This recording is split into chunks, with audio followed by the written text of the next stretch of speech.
Hi guys, I'm Christina. And I'm Matt. And this is New Ways Podcast. Today we are going to be talking about the topic of fear, our own personal experience with it, how it's impacted our lives in both negative and positive ways, as well as how to overcome it and deal with it and like what it kind of is and how it manifests in our body as well as the outside world. So in preparation for this I was reading a book when we were in Hawaii about fear. I've been listening to podcasts because I just think our goal here with this podcast is to help people just with everyday things that they experience in life. So when I sat down and I'm like, how can we best serve our listeners? A bunch of subjects came up and I'm like, I feel like a lot of people live in fear and that's what prevents them from becoming like the best version of themselves. So let's talk about it. Absolutely. No, I was really excited to come on and talk about this subject with you because I know that's something that you and I have discussed so in depth on a lot of other subjects, but doing things scared is like a motto that you often talk about and say. So I'm really looking forward to sort of diving into figuring out sort of what are those modalities when you are in those states of like quote unquote fear that you can turn around and like make it useful for yourself. Yeah. So before we get started on this, speaking of fear, we just had such an insane moment here in the studio, as well as like the past week. Me and Matt were in Hawaii. This is our vent sesh for the day, I guess. We were in Hawaii and it was fabulous, wasn't it? It was a beautiful trip. What was your favorite part? The house. Different kind of type of fear in a way, but we stayed in this insanely awesome yet very creepy Airbnb. And towards the end, we're like, is this thing actually haunted, or are we like in our own personal minds creating a state of psychosis just from like messing with each other? State of psychosis. No one was in a state of psychosis, I promise. But that being said, we were all very concerned by the end of the trip for our own well-being. Yeah, there was just, Hawaii's definitely got great energy, but it's very historic to say the least. And that house like had some interesting art around it. We like noticed some weird things happening, just like things being moved. And we're all super good friends too. We went with 2 other people along with your boyfriend. So there were 5 of us. And definitely weird stuff, but we were all in good spirits, just like messing with each other and having fun too. Why are you looking at me like that? We had. I don't know about Matt's like, I cannot wait to leave that house. No, that last day I was like, I'm ready to go. I know. I could stay in Hawaii. I didn't want to stay in that house anymore. That being said, though, I will say, so just for like the viewers understand a little bit of the backstory. You and I, it was our first day in Hawaii, and because of the time change, we were up at like 4:30, 5 a.m. Oh yeah, super early. Because we're early risers anyways. So we were up at pretty much 5 a.m. and you and I were working on podcast stuff together down on the porch. And we see a pool floaty that was sitting in the pool, and it floated perfectly across. Like super fast like too, super though. fast. I'm like, it looked like somebody had to like tap it at like the right, I don't know. Yeah. But it was to the point. I went down to check the jet, and the jet, like there were no jets on. There was no wind. So there was no wind. And I was thinking maybe like a frog had fell in and was like pushing it or something, like, because we had saw a frog earlier fall into the pool. But there was nothing in there, nothing in the pool. And then I tried to recreate the push with the floaty and I couldn't do it. And it just created so many ripples. Anyways. Yeah. I think my favorite part about like us in our scared state from this house was me knocking on your door, because I live alone. I travel alone. I don't get scared that easily. I woke up to something outside. I heard a whistle. And then I was like, automatically, I'm like, something's weird. I run upstairs to your room, knock on your door with you and Sam. And you answer the door in your underwear and you're like, what do you need right now? It's like 1:30 in the morning. And like a little kid, I'm like, you need to come check the house with me. There's a monster here. I'd never felt like such a dad in my entire life. I'm like, go to bed. Oh my God. It was so cute. But the door was open. But I went down valid. with you, and the validity of your fear was real, because I go downstairs with Christina, and lo and behold, 3 doors are open in the house. That definitely should not have been opened. And that's, I'm like, okay, well, at least not the front door, thank God. But we did have 2 back doors in the home open and another side porch door. And I was like, oh gosh. Okay. Well, and then I was like, all right, well, we locked all the doors. We checked the house. No one was in the home. Thank God. Yeah. That actually could have been kind of scary. And then I was like, good night. And then I would go, good night. Okay. Thank you. Leave me down here by myself. So I go back upstairs and I'm like, oh, maybe she is kind of scared. I could see that. I'm a texter. So I would just say, hey, you can come sleep in the bed next to, in the bed next you guys had 2 beds in your room. We had 2 beds in our room. So so you slept in that. I get a text and he's like, do you want to come sleep with us? I'm like, yes. I run upstairs like a little kid. I think that's so Brings cute, her blankets though. and pillows. Yeah, no, like actually, I'm like, all right, guys, good night. Love you. Bye. Like, no. And so this is not American Horror Stories. We don't have to keep going on about it. But yeah, I just think that this topic is so perfect. Then in a way, yes, it's a different type of fear, but it was definitely very real fear. Yeah. And I'm happy that I had good people to like lean on in that moment where I was freaking the F out. So thank you for that. Same. All right. So kind of back on topic, but still a little in the same. Besides that one moment, when have there been other times in your life where you felt scared or fearful? Yeah, I would say that, for a lot of people there, especially like trying to figure out transitions in their life, that was a big thing for me. So a big transition was moving out of my parents' home in Oklahoma and moving to LA. That was a first kind of really big fear because I only known one person here. Yeah. And that was it. And so, I had one contact, and then, I guess 2, and then my aunt as well had lived here. So that was with like the two big people that I knew, but I didn't really know anyone else. And so I was like, all right, well, I'm just going to try this out and figure it out. And I was still in the middle of grad school. So I was trying to find an internship out here.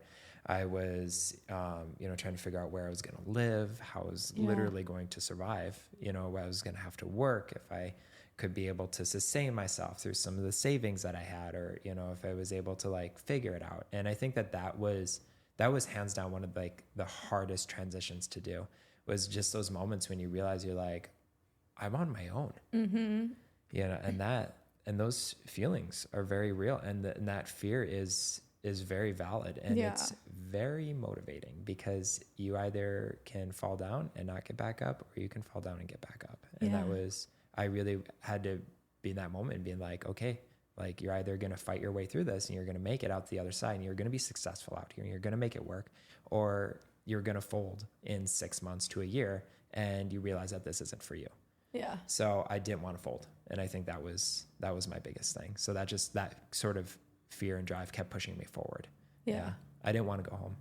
I was going to say, because I always tell people, in a sense, like there's 2 types of fears, right? Like there's the fear of the thing that you're actually scared of, like going out of your comfort zone and doing this new thing. Yeah. And then there's the fear you have to live with, knowing that you're crippled by your own fear. Yeah. You know what I mean? Like, so what's more scary, that thing that you're scared of, or then like waking up one day and realizing you let fear dictate your life? Choose your fear.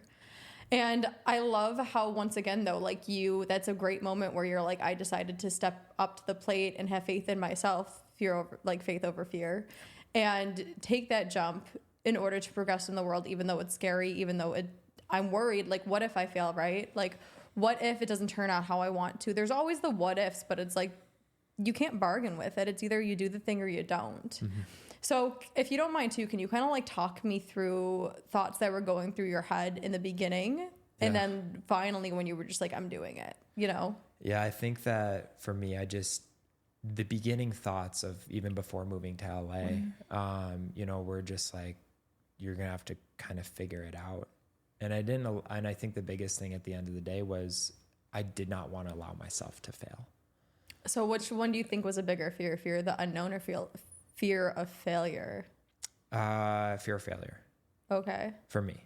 Fear of the unknown. I think the thing is with the fear of the unknown, I try not to think about too much, because if I do, then it sends me down like a spiral of like the what ifs, right? What if this happens? Like worst case scenarios. Yeah. And then you will become too calculated with your decisions, because you're always thinking of like the 10 possible worst case scenarios instead of the 10 possible best case scenarios. Mm-hmm. So for me, being able to sit there and recognize like, okay, this is what I'm going to do. I need to finish grad school. I'm going to do an internship in Los Angeles. I have some contacts in LA. I'm going to reach out to them. I'll see what comes up.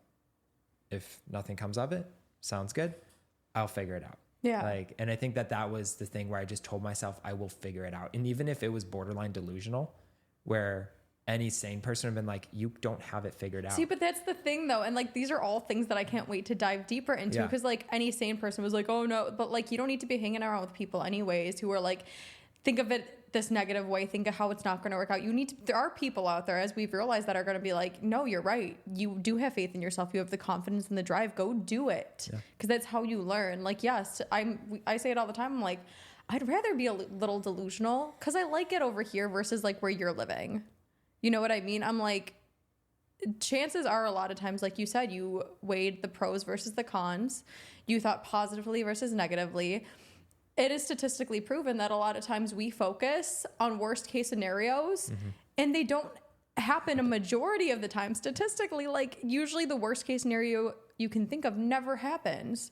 So like, excuse me if I'm thinking that thinking positive is unrealistic. Why do you think thinking negative is realistic? That makes no sense. No, truly.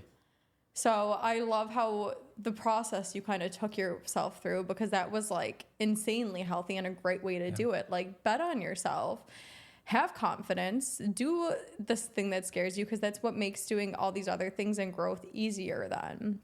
Where like there's been plenty of times in my life too where I was scared. One that frequently pops up is like, once again, my 6-year relationship. And I let fear paralyze me for a very long time in that. Like I tell you all the time, like I knew it wasn't working out in my favor. I knew that relationship was not sustainable, not the life that I wanted for myself. But I was so scared to leave because I didn't know who I was on my own. I didn't think I was going to find another relationship. I didn't think I'd be able to even like afford housing by myself. I created so many scenarios in my head that just forced me to stay.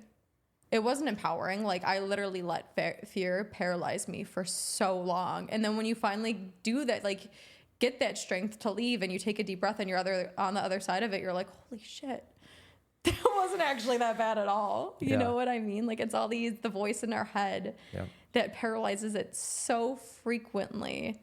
And then there were other times too, like you were talking about when it comes to like scared to fail, like in nursing school, that stuff was hard. Like our grading scale is different compared to the regular profession. The test, like my entire grade relied on literally like 3 tests. I'll never forget like my first nursing school exam. I was good in college, so I was like, I don't gotta study, I'm good, like I got this. I literally got like a 40% on it. And that was a third of my grade. Safe to say you did not pass it. Or you did I passed that class, but that test there, no, oh my God. Because I think you needed, it's been a while now since I've been in school, but I think to pass that test, like that class in general, you needed minimally like an 83% in the class. And that 43% I got on that exam was a third of my grade. Oof. So right from the get-go, I was like, huh? My stomach dropped, my heart started racing, and I'm like, I'm screwed. I'm not meant to be a nurse. This isn't going to work out. I can't do this. This is too hard. And thankfully, I did have people in my life who are like, I mean, what are your other options? This is what you want, right? Are you going to give up? Or you have 2 other tests? Or are you going to try to give it your all? What did people actually tell you? Like who spoke to you about because you're in that moment, right? You got a 40%. You realize that's a 30-year grade. I know that so many of our listeners and stuff are still in college, and that's a huge thing. They're like, my entire existence rides on whether or not I get good grades in these classes, or whether or not, I'm going to get this degree, or whether or not I'm going to be able to make it to the next class if I don't do this. Yeah. So like, what are some things that people kind of helped you with those words of encouragement? What were some things that were shared? So what I feel blessed about too is like in my nursing group, there were so many great people. And a lot of times when you're doing things too that are true to you, you're going to find people who are in the same boat. And I had somebody who was in like my gen eds before that, so knew me, and she's like, Christina, like, I know you, like, you're a very motivated person. You can do this. Like, don't just, because especially in college, you have like 1 or 2 weeks to drop the course, so you don't have to pay for it. I'm like, do I just drop it? And she's like, is that really what you want to do though? Like, do you think that you can study and be a nurse. Like, you must have thought that you could, or else you wouldn't be in this program. And I'm like, yeah, you're right. So she's like, so why aren't you going to give it your all? Like, why aren't you going to try? You should bet on yourself because you're smart. Mm-hmm. And I'm like, you're right. And then that's another case scenario too, where I guess fear of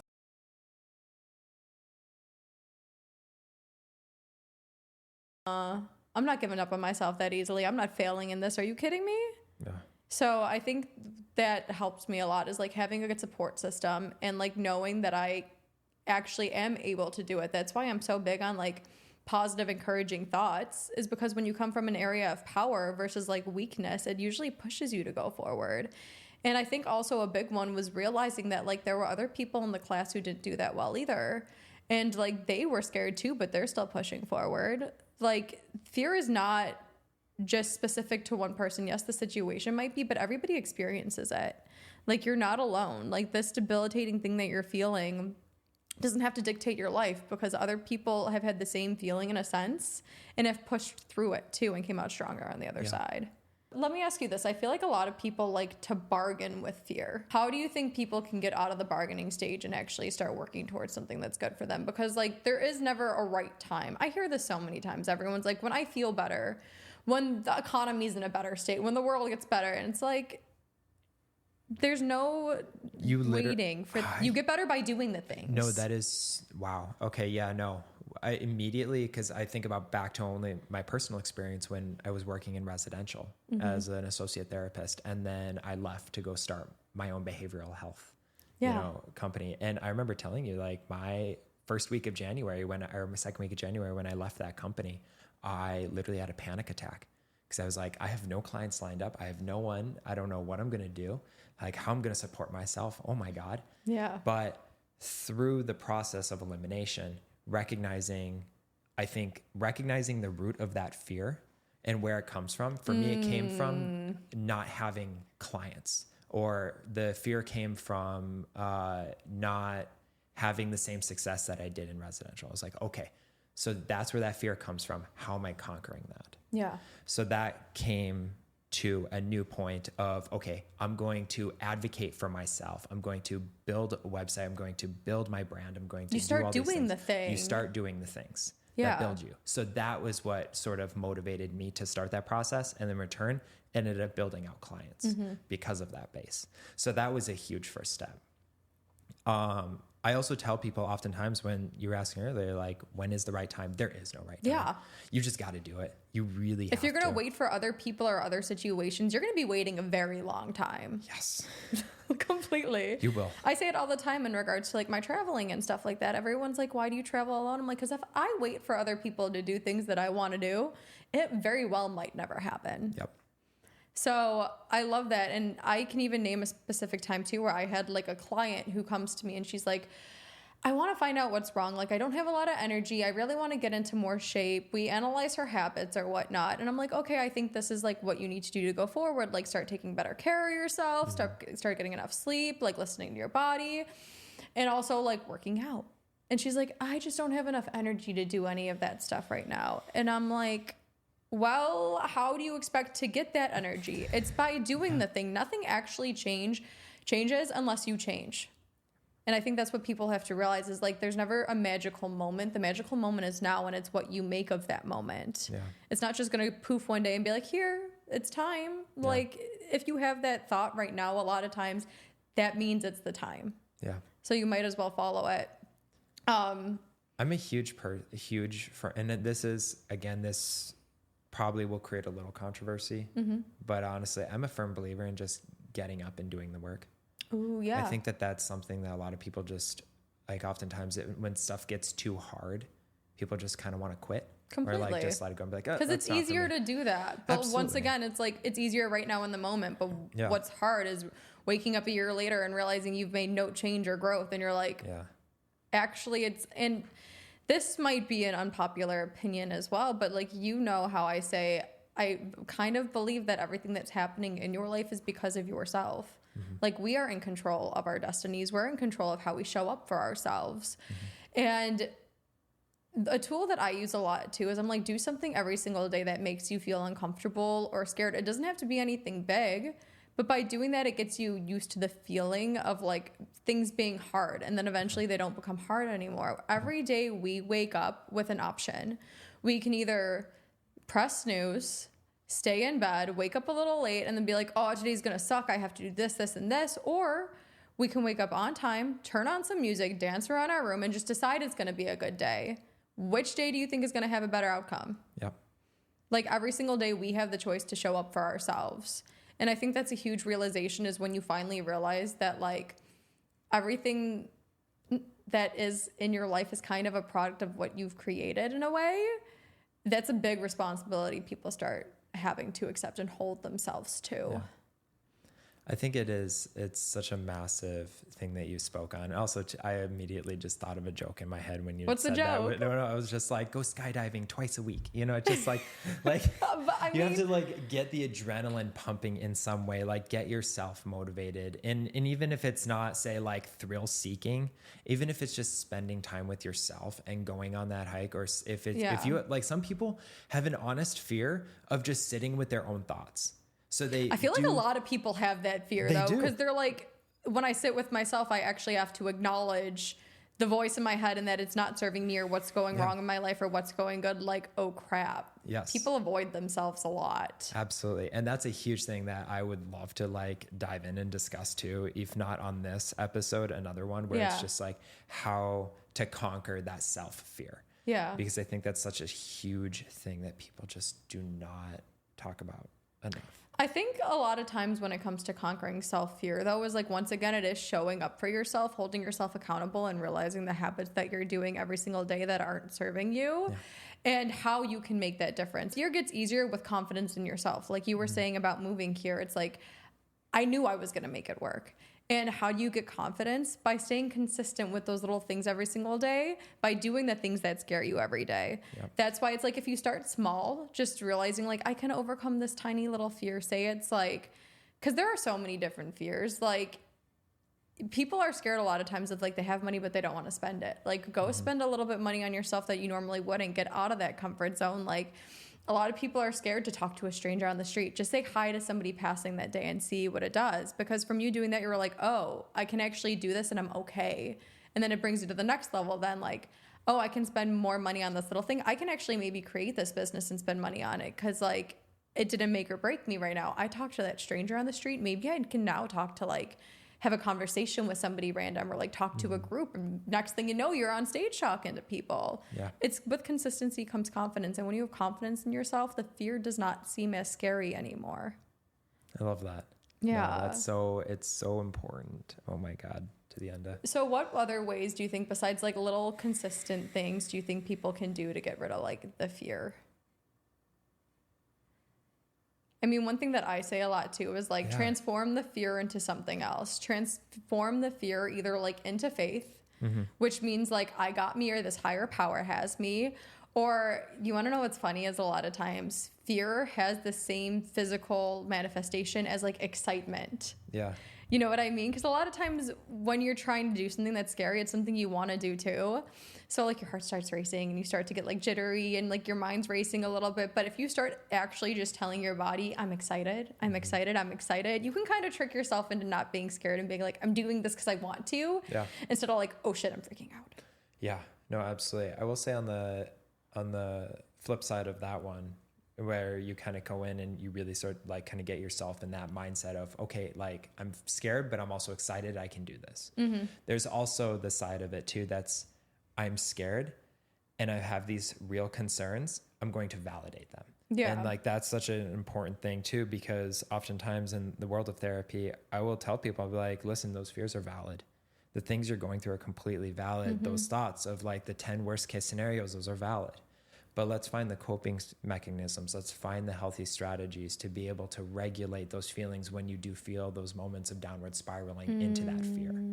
And I think that that's not something that's ever talked about enough, is like the different coping mechanisms that come into play when you are feeling those massive amounts of like anxiety and, you know, even possibly depression or, you know, just straight fear itself. Yeah. So I always tell people, you know, an easy one to do is just like, I'll have people kind of hold their chest and I'll say, where do you feel it? And when you kind of sit with yourself and you're quiet, there's some place that you can usually feel it, and then you name it. Mm-hmm. So because then by doing that, you're able then to use techniques to help figure out what works for that. So for people that really feel it in their chest, for example, feel that fear, that anxiety, I often tell them I'll breathe 3s. Or if you're feeling a little more ambitious with it, breathe 7s. Mm-hmm. And so that would be like inhaling for 7 seconds, holding your breath for 7 seconds, and then releasing for 7 seconds, and doing that 3 times. So I think that is also like such a phenomenal way to be able to kind of help recognize that you're in this process. You do have those moments of fear, but then knowing that you are in control of those feelings when they do show up, and how you plan on showing up for yourself in those moments. Isn't it crazy that our body has like so many mechanisms against us, but like it's there for a reason, right? Mm-hmm. Like it serves us when we're actually in danger, but unfortunately like it also has that response to things that like aren't physically gonna hurt us, because there is the fear of like bodily injury or like going extinct and stuff like that. Like that's completely valid. Like those fears are there for a reason, but like it holds us back a lot of times, like the critter brain and like the constant thoughts in our head that like don't make sense, but like we can't control them. It's just like the internal dialogue. Yeah. Like it's like an internal war going on. Like, you know, what's good for you, but the other side, it's like the 2 angels is sitting there like, I don't think you should do this, even though like it's fine. So calming yourself down though, and like de-escalating really helps, I feel like, calm your nervous system so you can think logically and then hopefully progress forward. What would you kind of say is a good technique for helping people overcome long-term like fear? Not just because I know there's fear in the moment where your like heart starts to race and you're like, but then there's the fear that holds people back from taking like leaps in their life that they've been thinking about for a while, but they're just scared of, once again, like failure. They don't think that they're capable, or they're scared that like somebody's not going to love them, or they're scared that like it's not going to turn out the way that they want and people are going to make fun of them. How do you help? Like, what are some tools you have for those types of fears? You know, that's a really good question. I would say immediately what pops into my head is narrative therapy. Such journaling and being able to sit with yourself and writing these fears. I even will sometimes take it up a notch for people that have like extreme fears that they just do not want to share with anyone else. Write a burn book. Like a burn book. Oh yeah. No, getting a journal and then writing all your fears, thoughts, everything. Like, do not judge yourself, putting the most raw emotion of yourself, and then saying, okay, this is the old me. I'm want to get somewhere else. Be the new me. Symbolically, literally burning that book. And I've actually seen people do it, and it works. I've seen some really, really cool experiences from sort of that lived experience. So it's something that I was actually taught by a trauma therapist of mine, who's a good friend of mine, and she was like, hey, try this out and see if this works with people. Lo and behold, it does. So I love it. If anything too, though, I feel like it just also encourages people to like trust themselves and know themselves, because when you know yourself, like that's when you have faith also that you're going to show up, because like writing a burn book, it's not, nobody else has to see it. It's you strictly just being with yourself and being honest with yourself. And when you're being honest, that grows and fosters such a good relationship. I love that. That's such a good tool. Yeah. One tool that like I have in my toolbox, I guess, is I love to have people think about like the different ways the situation that you're currently in is serving you and how it's not serving you. Because like we talked about before, a lot of people will jump to like worst case scenarios that never actually happen. Like, for example, I had this one client who built a business with his friend. It was doing fairly well, but he just didn't feel like he was expanding anymore. He was like, I want to like step away from the business a little bit, but I'm scared that this and this and this is going to happen. I'm like, okay, so what are you scared of? He automatically jumps to like, my friend's going to hate me. He's going to like not want to be friends anymore.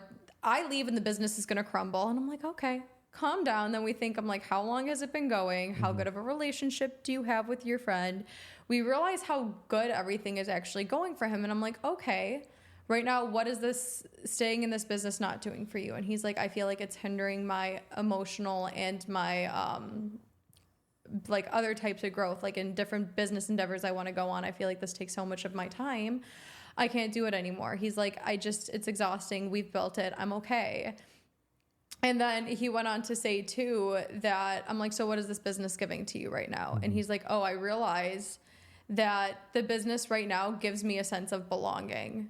It gives me a sense of like structure and stability. And then when we actually de-escalated and talked through it, he's like, oh shit, like I'm not scared to leave because I think it's going to fail. I'm scared to leave because if I leave, I lose that sense of belonging and stability. So like his reason for staying wasn't even like the real reason. His subconscious was fooling him. But when he realized that, he's like, you know what, I'm going to be okay. Because now I realize I can go do other things on my own. So he like talked to his friend, and his friend's like, yo, I'm surprised you waited this long anyways. Like I knew you were 1 foot in, 1 foot out. I was scared to ask you if you wanted to leave. And then just from right off there, having those realizations, like talking through the different scenarios, it helped him so much. Yeah. Subconsciously, we hide a lot of why we're not doing something, especially like my health coaching too. I don't want to say it's proven, but there's certain studies that say if somebody was like kind of abused when they were younger or like catcalled a lot of times, it's harder for them to lose weight because their subconscious says, if I lose this weight, I'm going to be put in an uncomfortable situation again. So that's why it's hard for them. But people don't realize it until they go back to their past and realize, why can't I move forward? What is this doing for me? What is it not? Where is it stemming from? Truly. Also, too, just like being able to, like you said, having someone to talk to that's kind of third partied, whether that be a life coach or a therapist or, someone that has some sort of health background, possibly, even in the spiritual world, it's also great too. So I think that is such an important thing also too, is just being able to literally sit with someone and just say, hey, this is what's going on. This is what I'm fearful of. This is what I think is going to happen. And through literally talking to you about it, because you were a third party and you didn't have an opinion, you were able to see a completely different perspective, which then in return to him gave him a sense of identity with how he was feeling in those moments. And I think that is also, that's something that's so huge. People just like, oh, no one's going to want to hear me talk about this, or no one's going to be able to really help me because no one will ever understand what I'm going through. Yeah. Believe it or not, a majority of people will have some sort of understanding of what you're dealing with in those moments. And so I think that is also something that's really important too, is just like not having the fear of reaching out to people and being brave in those spaces to share your true absolute thoughts. Cause I think that also is something that is super helpful and just compounding just the best version of yourself. Completely. And what I loved about that too was like the next week when he came to me and he's like, my friend was scared to ask me if I was doing okay. I'm like, so you guys both were scared, in other words? And I love that we talked through it too. And just like seeing that light bulb go off in his head was so great, because once again, we talk about like the internal dialogue and like the critter brain and how it's always like trying to keep us safe. So it creates these worst case scenarios in our head, and we can't think logically or actually realize like how good we have it right now or how kind of bad we've been making it on ourselves. And I do love how you brought up like the aspect of community and finding people that are going to support you. Cause let me know if you can relate to this. It's weird how when you actually start making fear your friend, how a lot of the people that you hang around with who still haven't conquered their fears try to kind of bring you down. Yeah. Have you noticed that a little bit? Oh, absolutely. Yeah. Because I think it's just like a lot of it comes from those people's insecurities. And those insecurities then sort of are placed on you because you, in a way, conquered those insecurities. So, I mean, oftentimes people just ask me like, how are you doing X? How are you like running a small business in Los Angeles in this day and age, right? Like it's hard, right? There's days where it gets difficult, but every job gets difficult. Everything has its ups and downs. But I think the thing is that people often will like, I see it a lot from almost kind of, I don't know how I want to word this, but I almost kind of see a little bit from a jealousy perspective.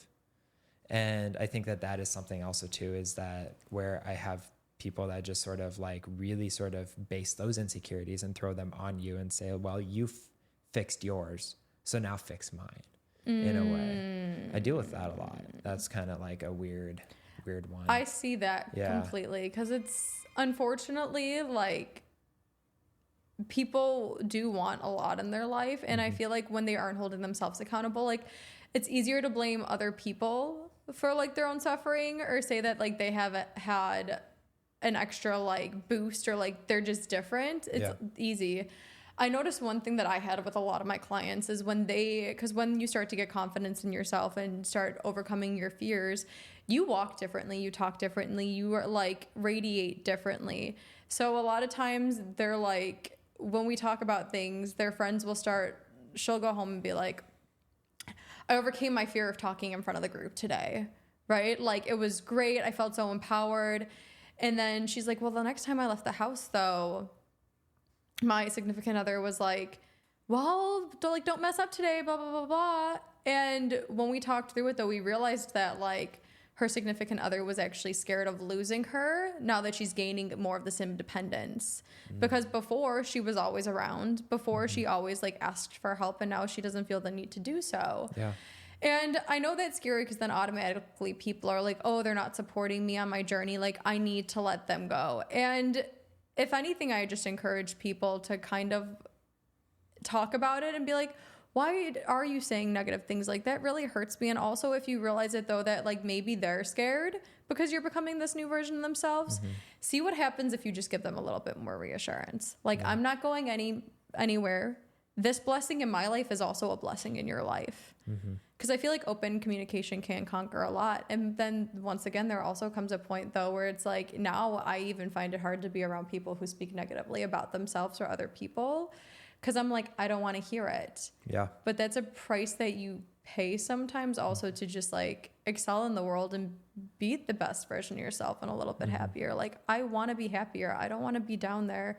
And when you do step into who you are and being a happier version, you attract happier people too though. Yeah. Like you said, like talking to people, and like if you're scared, find somebody who's done that thing that you're scared of. Because a lot of times, like anyone who's done the thing isn't going to make fun of you for trying to do it because they were once in your shoes too.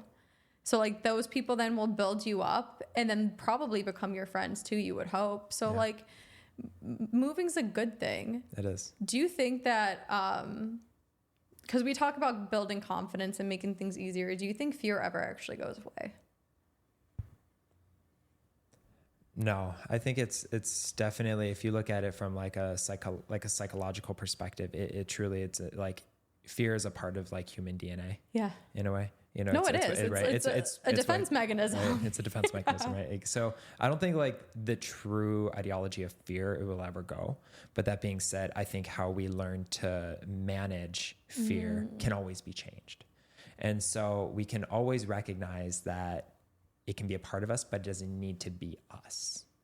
Yeah. And so I often give people the analogy of the glass box, where I say, hey, whatever you're going through, so they say it's fear, you can put it in the glass box. You can hold it, you can see it, you can touch it, you can feel it, but you're not going to let it hurt you. Can you set it in your back pocket if you want? Or you can put it on the bench next to you, wherever it may be. Recognize it's there, take it home with you at the end of the day, but you don't let it hurt you. So I think that was like a huge thing that I often will just talk to people about, is like recognizing like you are in control when you have those things that come up. So recognize it's there, but don't let it hurt you. I love that. Realizing it's there, but just realizing you're not going to let it influence you. Yeah. That's great. That's why I also tell people too at the same time. I'm like, for those people who like, they don't like getting into it, I feel like that visualization is really good. But where like for me, now I'm kind of like a fear junkie because I like the feeling. I'm like, to me, fear means that you're progressing. Because that's just like whenever you go into the unknown, like that's just a natural reaction, is you don't know what's going on. You don't know what you're learning. This is something new. So like your body's going to freak out a little bit because like it's just trying to keep you safe. It's trying to keep you in the known because that's what it's here to do. But guess what? A lot of times when you step into the unknown, that's where all the growth comes.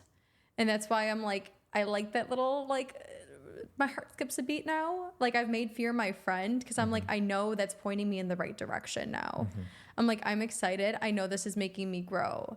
Because when I think about those times in my life where, like, for years I just sat at a standstill and I didn't have those moments then, I'm like, I look at my growth and it was very minimal.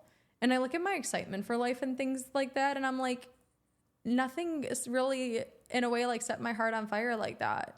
Like now the fear kind of does, because when you start conquering the fear, like you get used to it and you make it your friend. Like it's never going to go away. You're right. But like it can guide you into realizing that like you're growing and there's so much more to come. Yeah. I love that. Is there anything else in regards to fear you think our viewers could potentially like benefit from? Do you want to talk about I'm curious, do you want to talk about the aspect of like how you deal with kids more or less in fear? Because I know a lot of this topic we've talked about like adult scenarios, like moving away and like dealing with family members or public speaking and stuff. Is there any specifics you realize with kids? Yeah, I think the biggest thing to start out when dealing with fear in kids, and this again also too goes for my adult clients as well, and just adults in general, is creating safe spaces.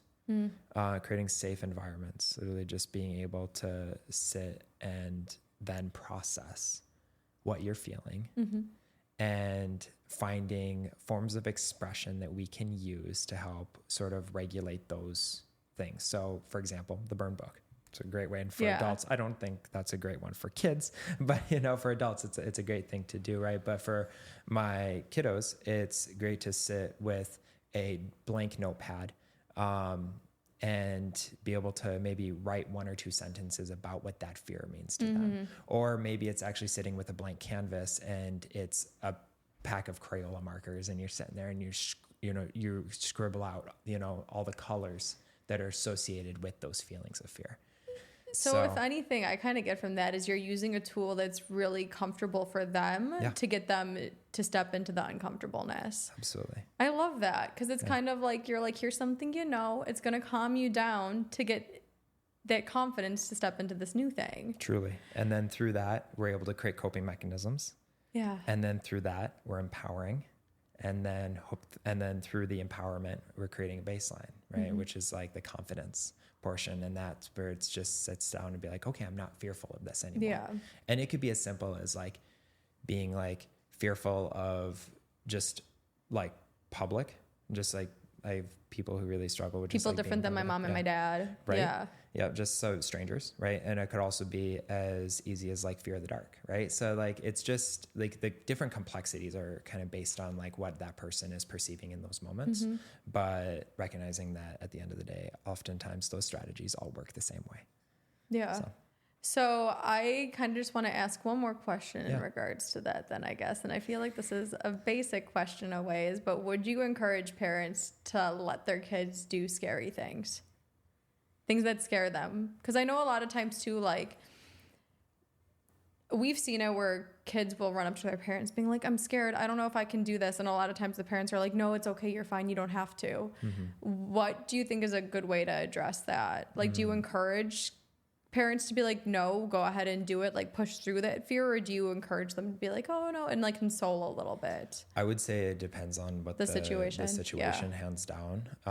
Obviously as a parent, please like kind of double, triple check your own perception and whether if not like that is an actual fearful thing, or if it's something that's just like, oh, you don't want to go to your soccer game today. Like, why is that? So I will say listen to, when I have kids that come in to me, I'll say like, I'm fearful of this. I'm like, why is that? Well, this happened. Be curious. Don't just like shut them down. Curious as heck. Please, like that is the best thing you can possibly do, because kids want to know that you're curious. Because kids are curious. Yeah. And so being able to sit there and just say, well, why are you feeling this way? Like, can I ask you, like, what sort of thoughts came up in regards to this emotion? Like, you're fearful of going to your soccer game. Okay, did something happen at practice the day before, or was it something more related to maybe the team, or is it your just like personal skills? Right. So like through that, you can kind of figure out, what sort of those situations can be, and then you can kind of help sort of create the support that's needed from those feelings. So yeah, I mean, if anything, then too, you're just by you talking them through it also is like you're helping understand your child more and what they need and where this is stemming from. But then you're also teaching them to calm themselves down and like think logically and not letting that little voice in their head run wild like so many of us do. And thank you for sharing that. I think it's so important too, because as much as like we focus on adults right now, because like me and you are both adults, we want to help people right now in their current state. Like our kids are our future, and we have to be very conscious of how we're going about raising them. Yeah. And go ahead. No. Oh no, I was going to say, like, be an active parent. Don't be a reactive parent. That's a huge, huge thing. So oftentimes, because kids are reactive, right? And so, like, we're going to find ways to like there are going to be times when kids definitely get under our skin and say and do things. But if we're active parents and we're sitting there and saying, hey, like, I understand that this is how you're feeling, but this is how we're going to have to do it, you know, or if this is how you're feeling, let's find ways to make this work, rather than if they're reactive, I'm going to be reactive as well. So then it teaches them, because then that teaches them to become, because kids essentially are just like mirrors of their environment and what they're seeing. Yeah, absolutely. Yeah. So, I mean, and then it teaches them like, oh, I can be reactive when I'm fearful.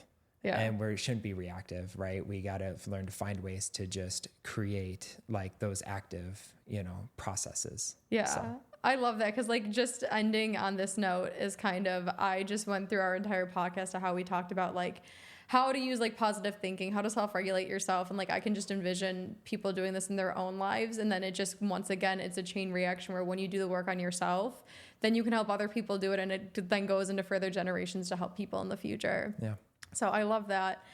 On that note, I kind of just want to like end with choose your fear, because that kind of seems like the topic of our conversation. Yeah. Either choose the thing that you're scared of, the fear, and face it, or choose the fear of living with not doing what you want to do and living with regret the rest of your life in a way, right? Like, it's choose your fear. Yeah, truly. And I think that that's, at the end of the day, just make sure that you stay true to you. Yeah. And that, you know, recognize that fear does not control you, that you are able to find healthy ways, and through hopefully talking about some of the things that we discussed today, that you're able to really sort of conquer a lot of those things that are going on internally and push forward and find better things.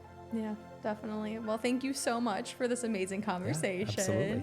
And thank you guys for listening. Right. Until next time, love you. Love you too. Thank you.